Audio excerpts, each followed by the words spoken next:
1943.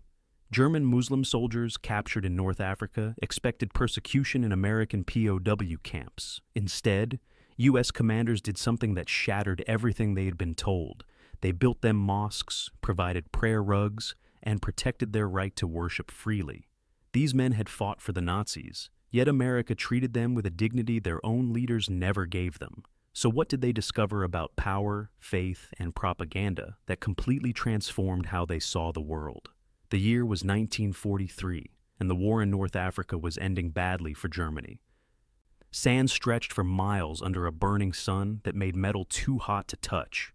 German soldiers and their allies fought against British and American troops in a battle they could not win. Among those soldiers were thousands of Muslim men from faraway places most Americans had never heard of. They came from Turkestan in Central Asia, from the Caucasus Mountains between the Black Sea and Caspian Sea, and from territories the Soviet Union had crushed under its boot. These men wore German uniforms, but their hearts carried different stories. Many of these Muslim soldiers had not wanted to fight for Hitler. Some joined because they hated Stalin more than they feared the Nazis. In their homelands, Soviet police had closed their mosques and arrested their religious leaders. Prayer had to happen in secret, whispered in dark corners where no one could see. Others joined because they had no choice, swept up by a war that swallowed everything in its path. A few believed German promises that they would free Muslim lands from Soviet control. Those promises turned out to be lies, but by then it was too late to go back. The fighting in North Africa grew worse each day. British tanks rolled forward. American planes filled the sky.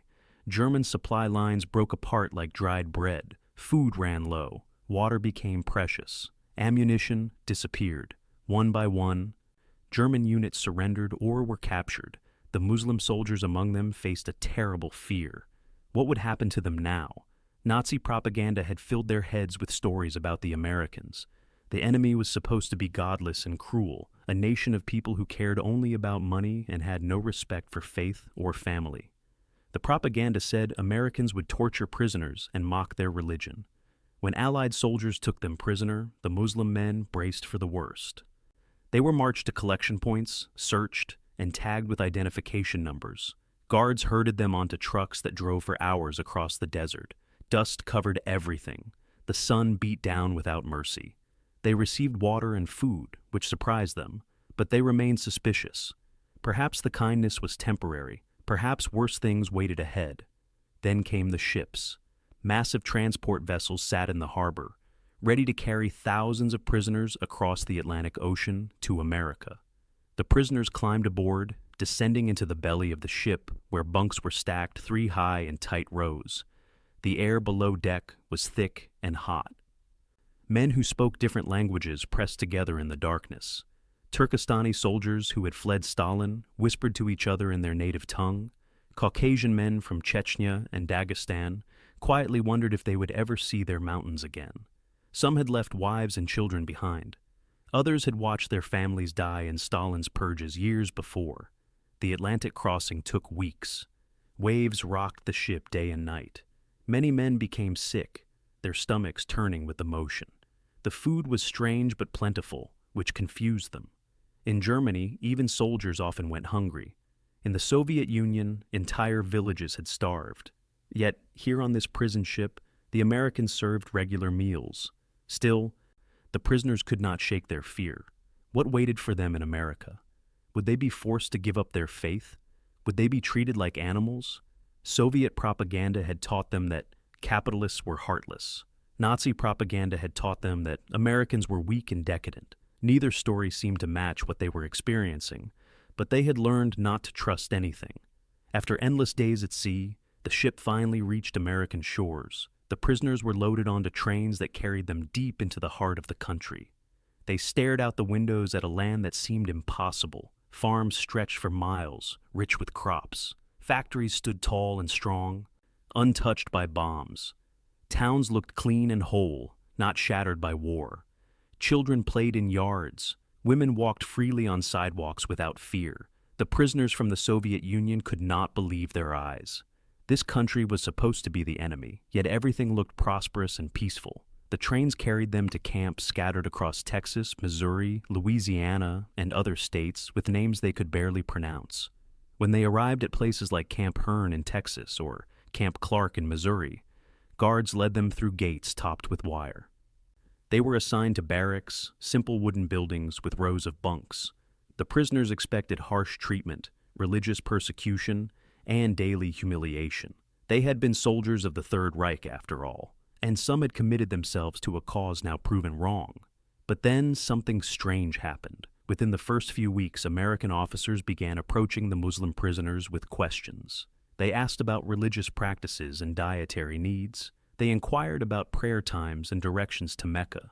The prisoners did not understand at first. Why would the enemy care about such things? One Turkestani man thought it might be a trick, a way to identify religious prisoners for punishment later. A Caucasian soldier wondered if they were being tested to see who would admit to being Muslim. The truth revealed itself slowly. The Americans were not asking these questions to persecute them. They were asking because they wanted to help the prisoners practice their faith. It seemed impossible, yet it was happening.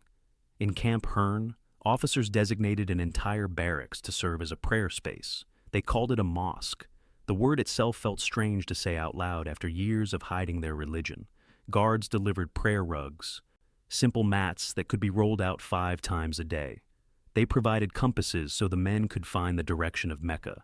And most shocking of all, they gave permission for daily prayers without any interference or mockery. The first time they prayed together openly, many men wept. They spread their prayer rugs on the wooden floor of the barracks that had become their mosque. The afternoon sun streamed through the windows, casting long shadows across the room. For years, prayer had meant danger. In the Soviet Union, anyone caught praying could be arrested or shot. In Germany, they had been tolerated but watched carefully, always aware that their faith made them different and suspect. Now, in an American prisoner of war camp thousands of miles from home, they could bow toward Mecca without fear. American guards stood outside, not to spy on them, but to make sure no one disturbed their worship. The guards did not laugh or mock. They simply stood quietly and let the prisoners pray in peace. But the surprises did not stop with the mosque. Every day brought new discoveries that shook everything the prisoners thought they knew about America. The mess hall became the second great shock. The first morning they lined up for breakfast, they expected thin soup and hard bread, the kind of rations they had received as German soldiers in the final months of the war. Instead, the kitchen served hot eggs, thick slices of bacon for those who ate pork, beef sausages for those who did not, fresh bread with real butter, milk in tall glasses, and coffee that actually tasted like coffee instead of burnt grain. One prisoner from Turkestan stared at his plate and could not move. His hands shook as he picked up his fork. Back home, his family had survived on watery porridge and whatever vegetables they could grow in secret. Here, in a prison camp, he was eating better than he had eaten in his entire life. Lunch brought even more abundance. Roasted chicken, mashed potatoes swimming in gravy, green beans, carrots, and always more bread. The portions were not small. Guards told them they could have seconds if they wanted. Many prisoners could not finish their first plate because their stomachs had shrunk from years of hunger. They saved food in their pockets, an old habit from times of starvation, until they realized that more food would come tomorrow and the day after that. The waste shocked them most of all. Americans threw away food that would have fed a family for days back in Europe or Central Asia. Then came the ice cream. On a hot Texas afternoon in the summer of 1944, the kitchen served dessert after lunch. Small bowls of cold, sweet cream in flavors the prisoners had never imagined. Vanilla, chocolate, strawberry. Some men had never tasted ice cream in their lives. Others remembered it from childhood, before the wars and revolutions destroyed everything. A Caucasian prisoner held the cold bowl in his hands and watched it melt, unable to believe that a country at war, a country fighting on multiple continents, could spare resources for something as unnecessary as ice cream for enemy prisoners. In Germany, children were starving. In the Soviet Union, millions had died from famine. Yet here, the Americans gave ice cream to men who had fought against them. The contrast grew sharper with each passing week. One afternoon, a bright red Coca-Cola truck pulled up to the camp gates. The driver, a civilian with a friendly smile, unloaded crates of glass bottles filled with dark, fizzy liquid. Guards distributed the bottles to prisoners who gathered in curious crowds. The bottles were ice cold, covered in tiny drops of water. When the prisoners opened them, the carbonation made a sharp hissing sound. They drank carefully at first, uncertain about the strange, sweet taste. Then they drank more. The Coca-Cola was free, given away as if it cost nothing. A prisoner who had served in the German army wrote in his secret journal that night that he thought the whole thing must be propaganda, a trick to make them think America was richer than it really was. But the trucks kept coming, week after week, and the bottles kept appearing.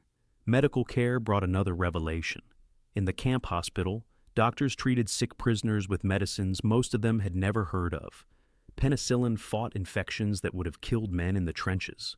Dentists repaired broken teeth and pulled rotten ones without charging anything. One prisoner from Dagestan had suffered from a bad cough for 2 years. In the German army, no one cared. In the Soviet Union, he would have been left to die. In the American camp, a doctor examined him, took an X-ray, and discovered tuberculosis. They treated him in a clean hospital ward with medicine that actually worked. Within months, his cough disappeared. He gained weight. His strength returned. He could not understand why the enemy would save his life. Those who volunteered for work details discovered even more. The camps needed labor, and prisoners who agreed to work on local farms received payment in special camp money they could use at the canteen. American farmers treated them like hired workers, not like slaves. They worked side by side in fields, picking cotton or harvesting vegetables. The farmers offered water breaks every hour. They shared lunch under shade trees. Some farmers even invited prisoners to eat dinner with their families. The prisoners sat at American tables, eating American food, speaking broken English mixed with hand gestures, and slowly realizing that everything they had been taught about America was backwards. These people were not godless. They prayed before meals. They were not cruel. They showed kindness to enemies. They were not weak. Their strength came from having so much that they could afford to be generous. At night, lying in their bunks, the prisoners talked in whispers. Some refused to believe what was happening. They insisted it must be a trick, that the real America was hidden and would reveal itself later. But others began to change. They remembered the propaganda films they had watched in Germany, the Soviet speeches about capitalist evil, the promises that the Reich was fighting for a better world. None of it matched reality. The evidence surrounded them in every meal, every medical treatment, every moment of religious freedom. America was not perfect, but it was nothing like what they had been told. And if the propaganda had lied about this, what else had been a lie? The question planted itself in their minds like a seed, and each day it grew stronger. Winter came to Camp Clark in Missouri, and with it came Ramadan in December of 1944. The prisoners had been in America for more than a year now, long enough to settle into routines, but not long enough to stop being surprised. When the holy month approached, the Muslim prisoners grew quiet and worried. Ramadan meant fasting from sunrise to sunset, no food or water during daylight hours, and then breaking the fast with special meals after dark. They had observed Ramadan in secret back home, hiding their fasting from Soviet officials who would punish them. In the German army, they had fasted quietly, ignored by commanders who did not care about their religion. Now they wondered what would happen in America. Would the guards understand? Would they be forced to eat during the day?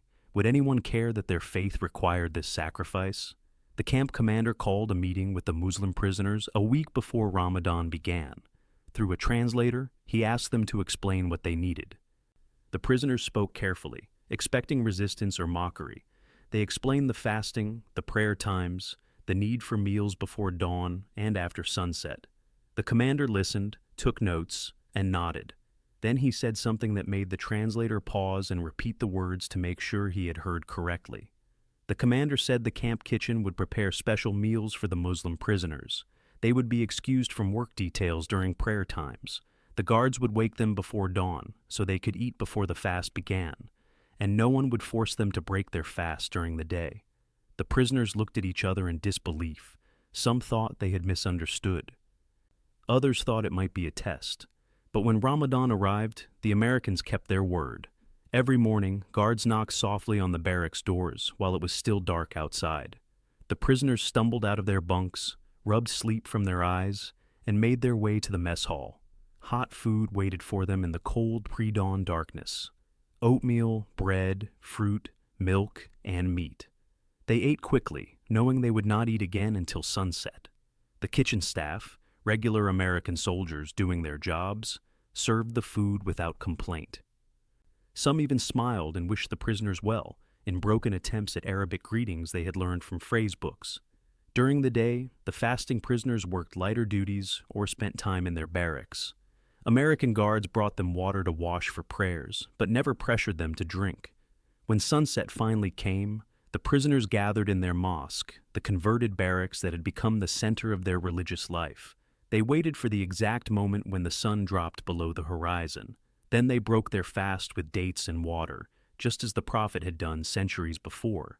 After the sunset prayer, they returned to the mess hall for iftar, the evening meal. The kitchen prepared special dishes, asking the prisoners what foods they preferred. There was rice, lamb when available, vegetables cooked without pork fat, and always plenty of bread.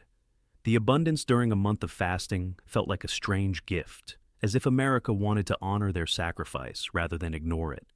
On the first night of Ramadan, after the evening meal, the prisoners returned to their mosque for longer prayers. They stood shoulder to shoulder, men from Turkestan next to men from Chechnya, former Soviet citizens next to former German soldiers, all united by faith and by the strange situation they found themselves in. An imam among them, a man who had studied religion before the wars destroyed his world, led the prayers. His voice rose and fell in Arabic verses that connected them to Muslims around the world and across history. Outside the mosque, American guards stood in the cold Missouri night, their breath visible in the winter air, protecting the prayer service of enemy soldiers. When the prayers ended, many men stayed in the mosque, sitting on the floor and talking quietly. Some cried, others sat in silence, overwhelmed by emotions they could not name. One man, a Turkestani who had fled Stalin's purges only to end up fighting for Hitler, spoke the thoughts that many others were feeling. He said that in his homeland, Soviet police had destroyed mosques and killed imams.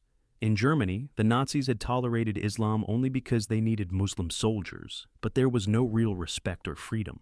Here, in an American prison camp, strangers who did not share their faith had given them what their own leaders never had. They had been given the freedom to worship without fear, without hiding, without shame. He said that he had fought for the wrong side, that he had believed lies, and that he did not know how to make sense of what was happening. Others nodded in agreement. The cognitive dissonance, the gap between what they had believed and what they were experiencing, became too large to ignore. They had been taught that Americans were the enemy of faith, that capitalism destroyed religion, that the West had no soul. Yet the evidence of their daily lives told a different story. America had protected their faith better than any government they had ever known. The country fighting against Hitler had treated them with more dignity than Hitler ever had. The nation they had been told to hate had shown them more kindness than the nations they had been told to love. A prisoner who kept a secret diary wrote that night in careful handwriting that he now understood something important. Power and faith were not enemies. A nation could be strong and still respect God. America did not need to crush religion to be powerful. In fact, its strength seemed to come partly from its ability to protect many different faiths at once. He wrote that propaganda had taught him to see the world in simple terms, good versus evil, but reality was more complicated. The real evil was not in America. It was in the lies he had believed, and the systems that had used those lies to control him. The war ended in May of 1945, but the prisoners did not go home right away. Processing thousands of men took time, and some prisoners did not want to leave at all. The thought of returning home filled many with dread. The Muslim prisoners from Soviet territories faced the worst choice. Stalin had declared that any Soviet soldier captured by the enemy was a traitor, even if they had fought and been taken prisoner through no fault of their own.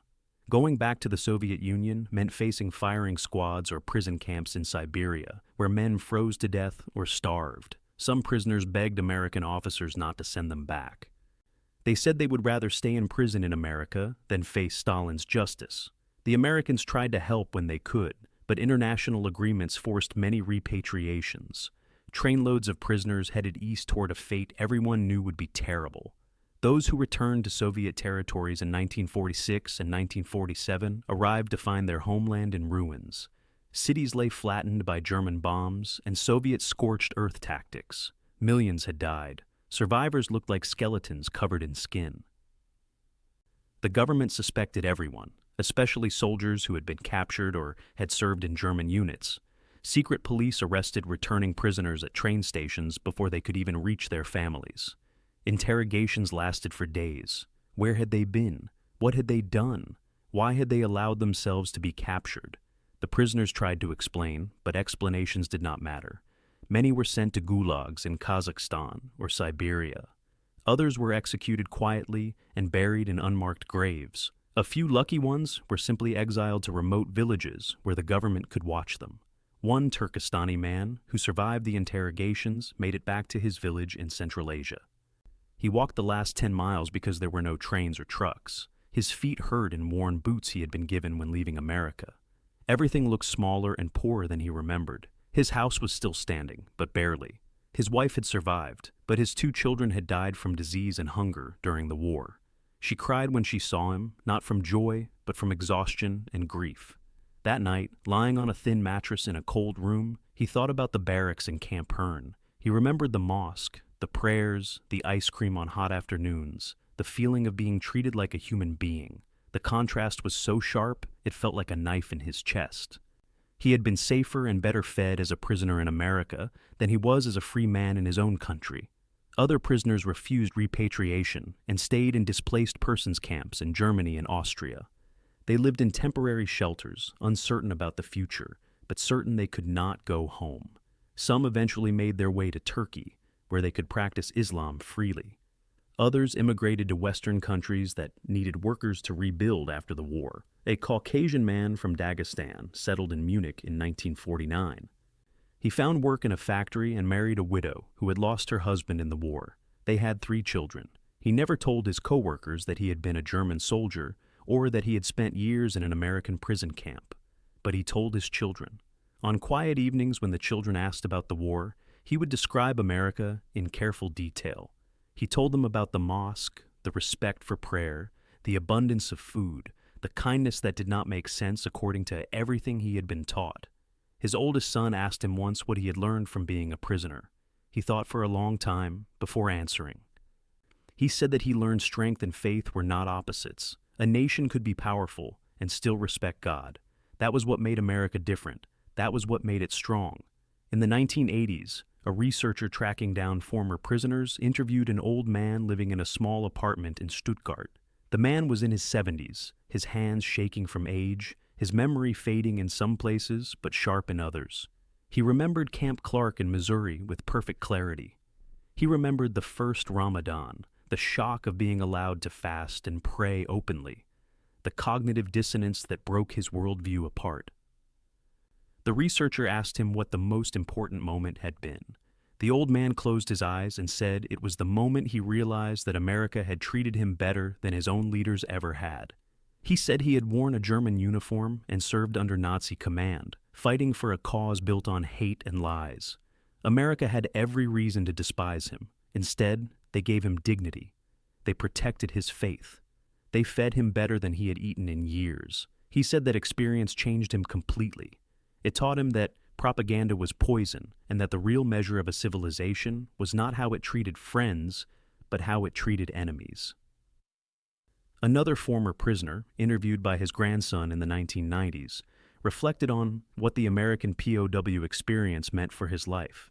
He said that when he returned to Turkey after the war, he brought no physical possessions. The Americans had given him a coat and $20 when he left, but those things were gone within a year. What he brought back was something invisible but permanent. He brought back a different understanding of power and dignity and faith. He brought back the knowledge that governments lie and that what people tell you about enemies is often the opposite of the truth. Most importantly, he brought back the memory of being treated like a man when he was at his lowest point, captured and defeated and far from home. That memory, he said, shaped how he treated others for the rest of his life. It shaped how he raised his children and what values he passed down. He said the real lesson of his captivity was simple but profound. The true measure of a civilization is not how it treats its own people when times are good. The true measure is how it treats strangers, outsiders, and even enemies when it has the power to destroy them, but chooses mercy instead.